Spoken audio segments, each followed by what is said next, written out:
Welcome to my YouTube channel HR educational hub মৰমৰ ছাত্ৰ ছাত্ৰীসকল। আজিৰ এই ভিডিঅ'টোত আমি আলোচনা কৰিম শ্ৰীভূমি জিলাৰ ইংলিছৰ হাফ ইয়াৰলি এক্সামিনেশ্যনৰ কুৱেশ্যন পেপাৰখন। এই কুৱেশ্যন পেপাৰখন তোমালোকৰ জিলাত যদি হাফ ইয়াৰলি এক্সাম হৈ যোৱা নাই, এই কুৱেশ্যন পেপাৰখন তোমালোকৰ কাৰণে খুবেই ইম্পৰ্টেণ্ট হয়। আৰু তোমালোকৰ জিলাত হাফ ইয়াৰলি এক্সাম হৈ গ'লে 7002282467 এইটো মোৰ পাৰ্চনেল হোৱাটছআপ নাম্বাৰ হয়। এই নাম্বাৰটো তোমালোকে ছেভ কৰি ৰাখিবা। এইটো নাম্বাৰত তোমালোকে PDF আকাৰে মোক কুৱেশ্যন পেপাৰবোৰ পঠাই দিবা, মই তোমালোকক সলিউশ্যন কৰি দি দিম। মৰমৰ ছাত্ৰ ছাত্ৰীসকল, ইয়াৰ আগতেও ক্লাছ 9ৰ হাফ ইয়াৰলি এক্সামিনেশ্যনৰ মেথছৰ, তাৰপিছত তোমাৰ ছায়েন্সৰ, এছামিছৰ কুৱেশ্যন পেপাৰবোৰ মই আপলোড কৰিছোঁ। তোমালোকে চাই লোৱা, সেইবোৰ তোমালোকৰ ফাইনেল এক্সামৰ কাৰণেও ইম্পৰ্টেণ্ট হয়। তোমালোকে ক্লাছ 10লৈকে কোনো ধৰণৰ চিন্তা কৰিব নালাগে, মই তোমালোকক 100% সহায় কৰিম তোমালোকৰ মেট্ৰিক পৰীক্ষাৰ কাৰণে। গতিকে চেনেলটো ছাবস্ক্ৰাইব কৰা আৰু হোৱাটছআপ গ্ৰুপত জইন হোৱা। তোমালোকক সহায় কৰাৰ কাৰণে হোৱাটছআপ গ্ৰুপ বনোৱা হৈছে। হোৱাটছআপ গ্ৰুপৰ যিটো লিংক আছে সেইটো মই ডেছক্ৰিপশ্যনত দি দিছোঁ, লগতে কমেণ্ট ছেকশ্যনত গ'লেও হোৱাটছআপৰ গ্ৰুপটো পাই যাবা। এই কুৱেশ্যন পেপাৰখন অলপমান ব্লাৰ হৈ আছে, গতিকে তোমালোকে ভালদৰে মনোযোগেৰে শুনিবা যে কেনেকুৱা ধৰণৰ কুৱেশ্যন আহিছে। তোমালোকে ব্লাৰ হৈছে বুলি ইগন'ৰ নকৰিবা, কাৰণ ইম্পৰ্টেণ্ট হয় তোমালোকৰ ফাইনেল এক্সামৰ কাৰণেও। এতিয়া চোৱা, প্ৰথম প্ৰশ্নটোত আমাৰ কি কৈছে, read the following statement with reference to the fun they had and choose the correct option. The fun they had যিটো তোমাৰ চেপ্টাৰ আছে, সেই চেপ্টাৰৰ পৰা তোমাৰ ইয়াতে দুটামান ষ্টেটমেণ্ট দিছে। এই ষ্টেটমেণ্ট দুটা পঢ়ি তুমি ক'ব লাগে কোনটো শুদ্ধ হ'ব আৰু কোনটো ভুল হ'ব। The school in this story was located in the house itself, এইটো তোমাৰ কি হয়, কাৰেক্ট হয়। তাৰপিছত তোমাৰ ষ্টেটমেণ্টটোত কৈছে its child attend a separate school, এইটো তোমাৰ কি হয়, কাৰেক্ট হয়। গতিকে তোমাৰ দুয়োটা ষ্টেটমেণ্ট কাৰেক্ট হ'ব, ইয়াৰে চি অপশ্যনটো কাৰেক্ট অপশ্যন হ'ব। মৰমৰ ছাত্ৰ ছাত্ৰীসকল, যদি কোনোবা অপশ্যন তোমালোকে ৰং দেখা পোৱা, তেতিয়াহ'লে তোমালোকে সেইটো কমেণ্ট ছেকশ্যনত জনাই দিবা, মই সেইখিনি কাৰেকশ্যন কৰাৰ কাৰণে ট্ৰাই কৰিম। ৰং হ'ব পাৰে, গতিকে তোমালোকে ভালদৰে চাই ল'বা, ঠিক আছে। Sure, they had a teacher, but it was not regular teacher. It was a man who does they refer there. ইয়াতে কৈছে চোৱা, sure they had a teacher, আৰু সিহঁতৰ কাৰণে এজন কি আছে, শিক্ষক আছিল, কিন্তু ৰেগুলাৰ নাছিল। আৰু সেই মানুহ এজন কি আছিল, মানুহ আছিল, অৰ্থাৎ তোমাৰ পুৰুষ মানুহ আছিল। ইয়াতে যিটো দে শব্দটো ইউজ হৈছে, দে শব্দটোৱে কি বুজাইছে সেইটো তোমাক সুধিছে। ইয়াতে দে শব্দটো তোমাৰ কি বুজাব, ইয়াতে বুজাব তোমাৰ children of the future generation. এইটো চি অপশ্যনটো কি হ'ব, কাৰেক্ট অপশ্যন হ'ব। 3 নম্বৰ কুৱেশ্যনটো চোৱা, 3 নম্বৰ কুৱেশ্যনত কি কৈছে, they had one taken Tommy's teacher away for nearly a month because the history sector had blanked out completely in the above statement. The underline word is, ইয়াতে চব completely যিটো word আছে, সেই কমপ্লিটলি তোমাৰ ইয়াতে কি বুজাইছে সেইটো আমাক লাগে। ইয়াতে কমপ্লিটলি তোমাৰ কি বুজাব সেইটো তোমাক সুধিছে। ইয়াতে কৈছে তোমাৰ এন এডজেক্টিভ এ ভাৰ্ব, তো এতিয়া কি হ'ব, ভাৰ্ব হ'ব। এইটো বি অপশ্যনটো কাৰেক্ট হ'ব। কমপ্লিটলি মানে কি, তোমাৰ সম্পূৰ্ণকৈ বুজাইছে, গতিকে এইটো তোমাৰ ভাৰ্ব বুজাব। তাৰপিছত 4 নম্বৰ কুৱেশ্যনটোত কি কৈছে চোৱা, তোমালোকে অলপমান ভালদৰে চাবা, মই পঢ়ি দিছোঁ, তোমালোকে ভালদৰে লক্ষ্য কৰা। Today Tommy found a real book, আজি টমি এটা তোমাৰ সঁচা বুক বিচাৰি পাইছে। When did Tommy find a real book, answer the question by selecting the correct option according to Margie's diary. আৰু চব মাৰ্গিৰ যিটো তোমাৰ ডায়েৰী আছিল, সেই ডায়েৰীৰ পৰা তোমাৰ টমিয়ে যিটো ৰিয়েল বুক পাইছিল, সেই ৰিয়েল বুকটো তোমাৰ কেতিয়া পাইছিল সেইটো আমাৰ লাগে। কেতিয়া পাইছিল, এইটো 4 নম্বৰ অপশ্যনটোৰ কাৰেক্ট অপশ্যন হ'ব। বি নম্বৰ 17 মে 2157, বি অপশ্যনটো কাৰেক্ট হ'ব। 5 নম্বৰ কুৱেশ্যনটো চোৱা, how many subject are mentioned in the lesson the fun they had. The fun they had তোমাৰ চেপ্টাৰটোত কিমানটা তোমাৰ কিতাপৰ বিষয়ে উল্লেখ আছে, বা ছাবজেক্টৰ বিষয়ে তোমাৰ কি আছে, উল্লেখ আছে। কিমানটাৰ বিষয়ে আছে, 4টা। এইটো চি অপশ্যনটো কি হ'ব, কাৰেক্ট অপশ্যন হ'ব। তাৰপিছত তোমাৰ 6 নম্বৰ কুৱেশ্যনটো চোৱা, কি কৈছে, ইনষ্ট্ৰাকশ্যন দিছে, read its statement carefully and choose the best answer. ইয়াতে এছাৰশ্যন আৰু ৰিজন দিছে চোৱা, Margie and Tommy found the old book awfully funny. এই যিটো তোমাৰ ষ্টেটমেণ্ট আছে, এই ষ্টেটমেণ্টটো তোমাৰ কি হয়, কাৰেক্ট হয়। আৰু ৰিজনটোত কৈছে the printed book was quite different from the text book they were used to, আৰু সেই বুকটো তোমাৰ কি আছিল, বেলেগ ধৰণৰ আছিল, যিটো তোমাৰ প্ৰিণ্ট কৰা নতুন বুকটো আছিল। গতিকে তোমাৰ এছাৰশ্যন আৰু ৰিজন দুইটা সঁচা হ'ব, লগতে ৰিজন এছাৰশ্যনৰ ব্যাখ্যাও হ'ব। কাৰণ ইয়াতে চোৱা তোমাৰ অল্ড বুক অৰ্থাৎ পুৰণা কিতাপৰ কথা কৈছে, তো পুৰণা কিতাপৰ প্ৰিণ্ট আউট হ'লে অলপমান কি হ'ব, বেলেগো হ'ব পাৰে। গতিকে এ নম্বৰ অপশ্যনটো কি হ'ব, ইয়াৰে কাৰেক্ট অপশ্যন হ'ব। বুজি পালানে? 7 নম্বৰ কুৱেশ্যনটো চোৱা, ইয়াতেও ষ্টেটমেণ্ট বেছড কুৱেশ্যন হয়। 7 নম্বৰত কি কৈছে ইয়াতে চোৱা, Evelyn Glennie can not express music. তো তোমাৰ এই ষ্টেটমেণ্টটো কি হ'ব, ফলছ হ'ব, কাৰণ এভলিন গ্লিনে তোমাৰ মিউজিক ভাল পাইছিল, গতিকে এইটো মিষ্টেক হ'ব, অৰ্থাৎ ফলছ হ'ব। At the age of 11, it was discovered that her hearing power was severely weakened. এইটো তোমাৰ কি হয়, ট্ৰু হয়। গতিকে তোমাৰ এইটো বি অপশ্যনটো কাৰেক্ট হ'ব, ষ্টেটমেণ্ট 1 ফলছ আৰু ষ্টেটমেণ্ট 2 ট্ৰু। বুজি পালানে? তাৰপিছত 8 নম্বৰ কুৱেশ্যনটো চোৱা, 8 নম্বৰ কুৱেশ্যনটোত তোমাৰ কি কৈছে, it was Des who spotted Evelyn's poster, হয়নে? Find the blank by choosing the correct option. কোনটো হ'ব ইয়াতে চোৱা, ইট ৱাজ কোন আছিল যিজনে তোমাৰ কি কৰিছিল, স্পটেড, এভলিনৰ লগত তোমাৰ লগ আছিল, সেইজন কোন আছিল, সেইজন আছিল তোমাৰ ৰন ফৰ্বছ। এইটো এ নম্বৰ অপশ্যনটো কাৰেক্ট অপশ্যন হ'ব। তাৰপিছত প্ৰশ্নটো তোমাৰ কি কৈছে চোৱা, Evelyn gives free concert in, এভলিনে তোমাৰ ক'ত ফ্ৰীলি তোমাৰ কি গান গাইছিল সেইটো সুধিছে। তো তোমাৰ এইটো হ'ব, তোমাৰ এইটো কি, এইটো তোমাৰ প্ৰিজন এণ্ড হস্পিটেল, এইটো ডি অপশ্যনটো কাৰেক্ট হ'ব। এইটো প্ৰিজন এণ্ড হস্পিটেল আছে, গতিকে ডি অপশ্যনটো তোমাৰ কি হ'ব, কাৰেক্ট অপশ্যন হ'ব। তাৰপিছত তোমাৰ কৈছে চোৱা, এইটো ষ্টেটমেণ্ট বেছড কুৱেশ্যন হয়। 10 নম্বৰটো ইয়াতে, Ustad Bismillah Khan great skill at playing the shehnai was recognised both at home and abroad. এইটো তোমাৰ কি হয়, এইটো কাৰেক্ট হয়। He visited many countries and won many honours, এইটো কাৰেক্ট হয়। গতিকে আমাৰ ডি অপশ্যনটো কাৰেক্ট হ'ব, বোথ ষ্টেটমেণ্ট ট্ৰু হয়। 11 নম্বৰ কুৱেশ্যনটো চোৱা, 11 নম্বৰ কুৱেশ্যনটোত কি কৈছে, among the following option which is highest civilian award in India. Highest civilian এৱাৰ্ডটো কি আছিল, ভাৰত ৰত্ন, এইটো ডি অপশ্যনটো কাৰেক্ট হ'ব।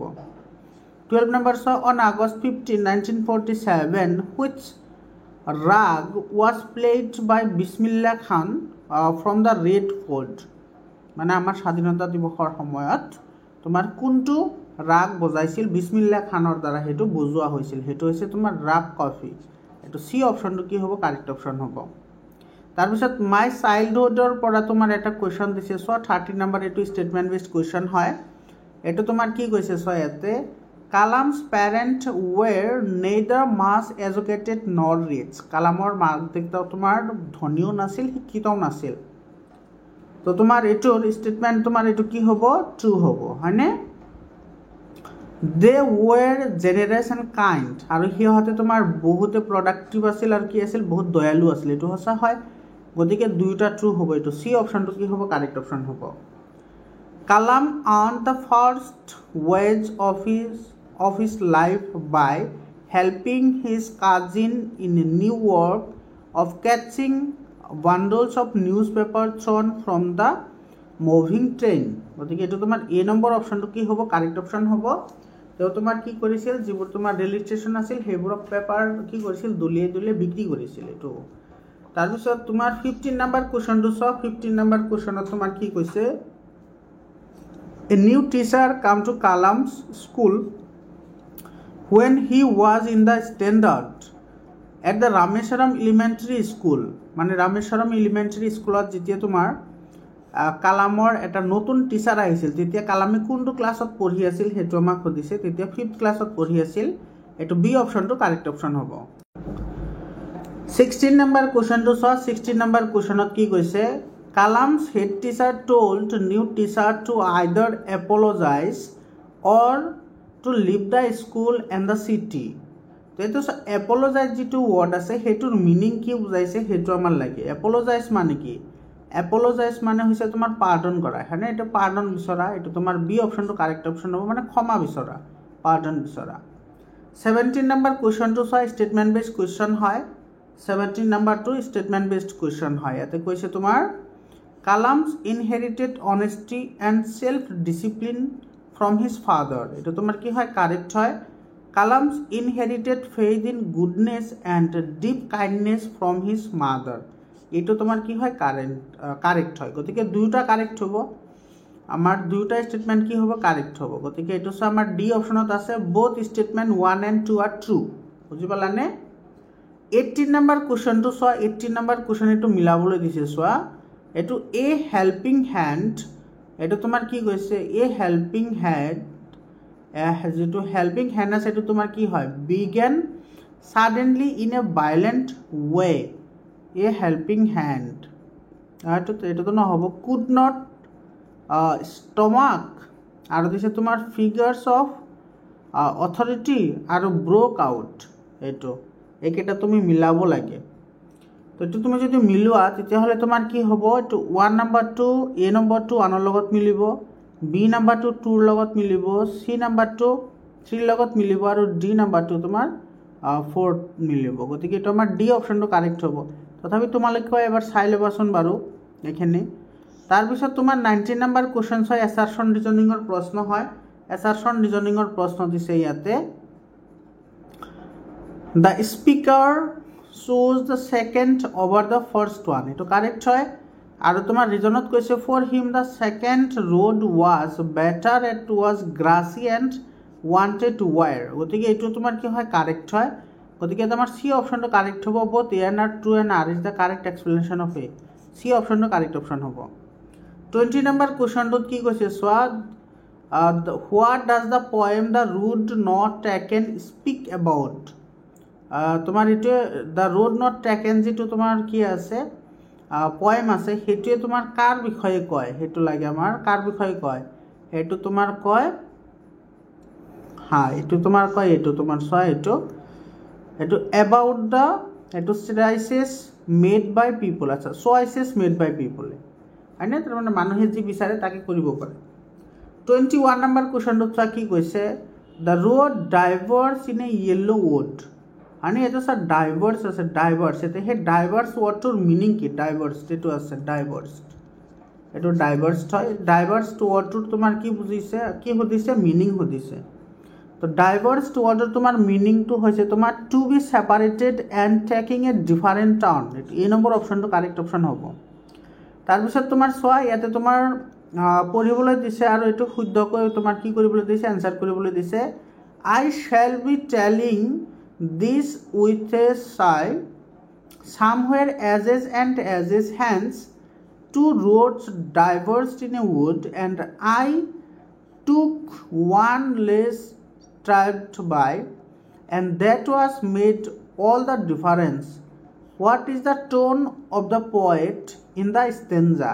আচ্ছা, এই যে কথাখিনি যে কৈছে, এই কথাখিনি তোমাৰ মানে তোমাৰ কবিয়ে কেনেকুৱা ধৰণৰ তোমাৰ টোন ইউজ কৰিছে সেইটো আমাৰ লাগে। কেনেকুৱা ধৰণৰ টোন ইউজ কৰিছে? এ ৰিফ্লেক্টিভ টোন। এইটো তোমাৰ এ নম্বৰ অপশ্যনটো কাৰেক্ট হ'ব। 23 নম্বৰ কুৱেশ্যন চোৱা। What should that the road has not taken used by many people। এইটোৰ তোমাৰ 23 নম্বৰ কুৱেশ্যনত কৈছে what shows that the road not used by many people। আচ্ছা, যিটো সকলোৱে ব্যৱহাৰ কৰা যিবোৰ ৰাস্তা সেইবোৰ তোমাৰ কিছুমান মানুহে সেইবোৰ গ্ৰহণ নকৰে। কিহৰ কাৰণে গ্ৰহণ নকৰে সেইটো সুধিছে। তাৰমানে কি? The green and untempted grass on it. কাৰণ সেই ৰাস্তাটোত তোমাৰ কি আছিল? বহু ধৰণৰ জংঘল আছিল আৰু লেতেৰা আছিল, সেইকাৰণে এইটো বহুত মানুহে ভাল পোৱা নাছিল। তাৰপিছত তোমাৰ 24 নম্বৰ কুৱেশ্যনটো চোৱা। 24 নম্বৰ কুৱেশ্যনত কি কৈছে? What the poet of the poem the lake Aizawl of Innisfree wants to visit. আচ্ছা, এইটো চোৱা তোমাৰ the lake of Aizawl Innisfree যিটো কবিতাৰ কবি আছে অৰ্থাৎ পয়েম আছে, তেওঁ ক'ত যাব বিচাৰিছিল? তেওঁ ক'ত যাব বিচাৰিছিল? তেওঁ যাব বিচাৰিছিলে place of nature beauty where he spent his childhood. এইটো তোমাৰ বি অপশ্যনটো কি হ'ব? কাৰেক্ট অপশ্যন হ'ব। 25 নম্বৰ কুৱেশ্যনটো চোৱা। What thing will the poet not do on the lake means Innisfree, names Innisfree. তাৰমানে তোমাৰ what thing will the poet not to do অৰ্থাৎ তোমাৰ যিটো ইনিছফ্ৰী তোমাৰ কি আছিল? লেক আছিল, সেইটোত কবিয়ে তোমাৰ কি নকৰে বুলি কৈছিল? কি নকৰে সেইটো কৈছিল, সেইটো তোমাৰ বিল্ড এ ৰেষ্টুৰেণ্ট, ৰেষ্টুৰেণ্ট এটা নাসাজে বুলি কৈছিল। তাৰপিছত 26 নম্বৰ কুৱেশ্যনটো চোৱা। 26 নম্বৰ কুৱেশ্যনত কি কৈছে, the poet hopes to go ডেছ ইন ইনিছফ্ৰী। কবিয়ে ইনিছফ্ৰীৰ পৰা তোমাৰ ক'ত যাবলৈ বিচাৰিছিল, হয়নে? সেইটো আমাক সুধিছে। তো তোমাৰ ইয়াৰে শুদ্ধ উত্তৰ তোমাৰ কোনটো হ'ব?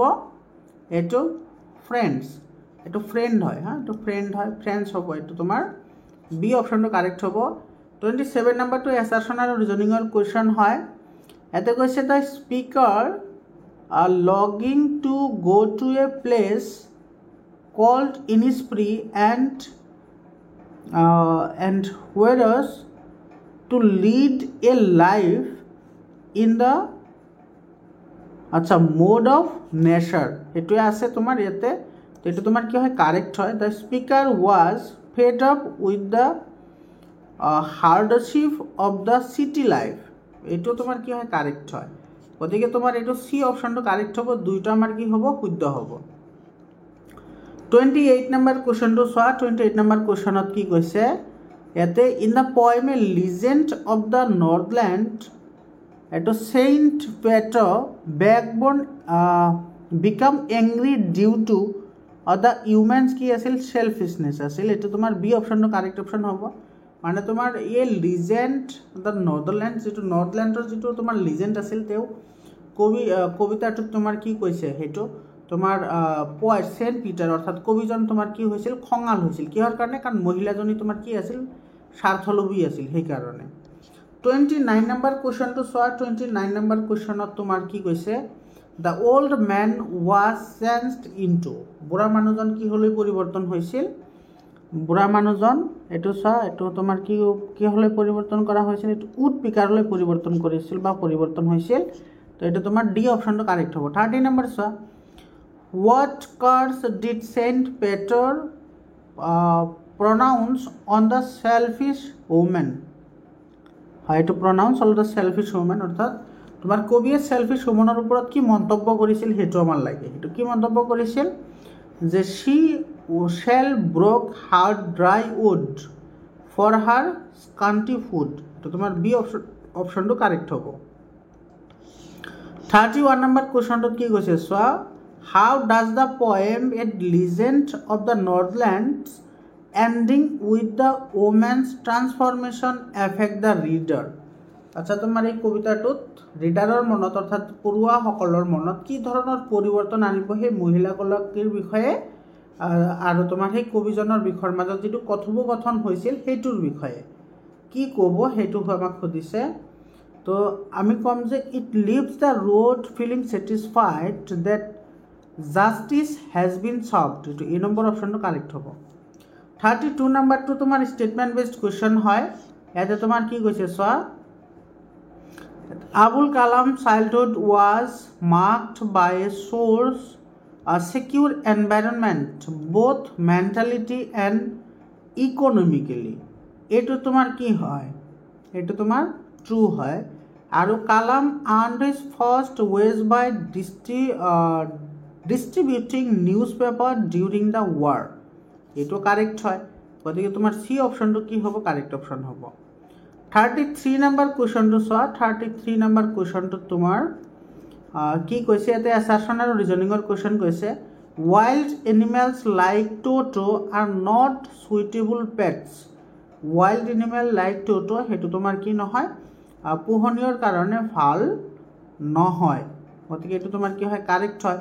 টোটোছ মিচিভিয়াছ নেচাৰ লেড টু চাউছ, হয়নে? এইটো তোমাৰ মিচিভিয়াছ মানে তোমাৰ অলপমান নটংকালী যিবোৰ তোমাৰ ব্যৱহাৰ আছিল সেইবোৰ মানে খঙাল বনাইছিল। গতিকে তোমাৰ এইটো কি হ'ব? কাৰেক্ট হ'ব। গতিকে তোমাৰ ইয়াৰে চি অপশ্যনটো কি হ'ব? কাৰেক্ট অপশ্যন হ'ব। চি অপশ্যনটো কাৰেক্ট হ'ব। 34 নম্বৰ কুৱেশ্যনটোত তোমাৰ কি কৈছে চোৱা।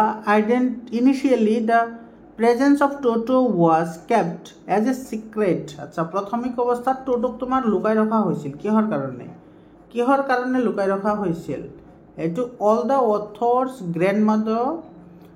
গ্ৰেণ্ডমাদাৰ, এইটো তোমাৰ আচ্ছা, এইটো তোমাৰ ডিছলাইকড তোমাৰ কি? এনিমেলছ, অৰ্থাৎ তোমাৰ কবিজনে তোমাৰ কি কবিজনৰ গ্ৰেণ্ডমাদাৰে ভাল নাপায় তোমাৰ জীৱ জন্তু, গতিকে এই নম্বৰ অপশ্যনটো কাৰেক্ট হ'ব।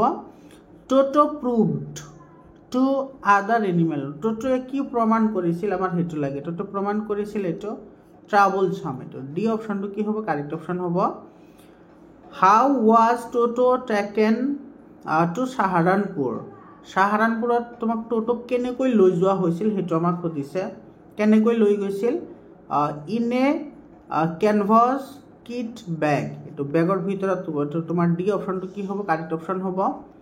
তাৰপিছত কৈছে তোমাৰ Arnold does this work for the last 6 months, এইটো select the option fit in the blank, তেতিয়াহ'লে তোমাৰ কি হ'ব, এইটো চব ফৰ 6 months আছে না, গতিকে হেজ বিন ডুইং হ'ব, এইটো তোমাৰ বি অপশ্যনটো কি হ'ব কাৰেক্ট অপশ্যন হ'ব।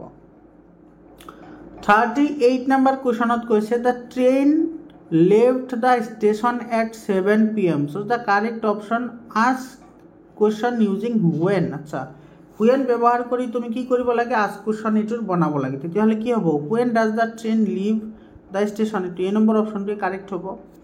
39 নম্বৰ কুৱেশ্যনটো তোমাৰ এছাৰশ্যন ৰিজনিঙৰ কুৱেশ্যন দিছে, চোৱা এ কেট is Siding on the mat, হয়নে, এইটো মেট্ৰিক্সৰ ওপৰত তোমাৰ কেটে কি কৰি আছিল, চাইটিং কৰি আছিল, তো তোমাৰ 39 এইটো তোমাৰ কি হ'ব কাৰেক্ট হ'ব। The preposition on indicate A position and in contact with something, এইটো তোমাৰ কি হয় কাৰেক্ট হয়, গতিকে আমাৰ এই নম্বৰ অপশ্যনটো কাৰেক্ট হ'ব।